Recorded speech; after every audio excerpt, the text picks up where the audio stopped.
نحمدہ ونصلی علی رسولہ الکریم، اما بعد۔ نبی کریم صلی اللہ تعالی علیہ وآلہ وسلم کی خدمت اقدس میں حضرت اسماء بنت ابو بکر رضی اللہ تعالی عنہ حاضر ہوئیں۔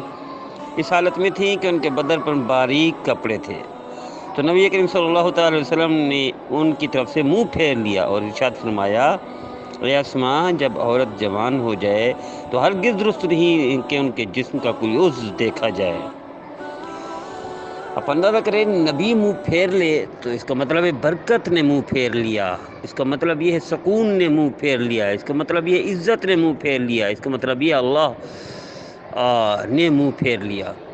تو آج کل ہم اگر دیکھیں تو ہماری بہنیں، ہماری بچیاں، ہماری عورتیں تو اکثر لباس اسی طرح کا پہنتی ہیں۔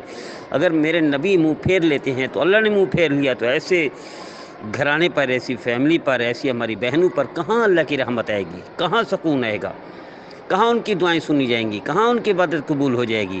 تو آئیے آج سے ہم ایک عہد کریں، ایک وعدہ کریں، ایک عزم کریں کہ ہم اللہ کے رسول صلی اللہ علیہ وسلم کی نافرمانی نہیں کرنے دیں گے اپنی بچیوں کو، چاہے وہ چھوٹی ہوں، معصوم ہوں۔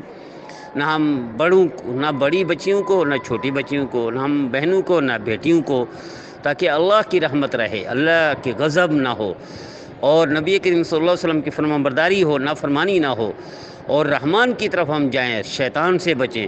مجھے امید ہے میرے بھائی، میری بہنیں اس بات پر غور فرمائیں گے، اور گھروں پہ، اپنی فیملی پہ، اپنے خاندان میں، اپنی بچیوں میں ارد گرد وہ دیکھیں گی کہ کہاں اللہ کے رسول صلی اللہ علیہ وسلم کی نافرمانی کر کے ہم ناراضگی مول لے رہے ہیں، اور غضب کو دعوت دے رہے ہیں، عذاب کو دعوت دے رہے ہیں، تکلیفوں کو دعوت۔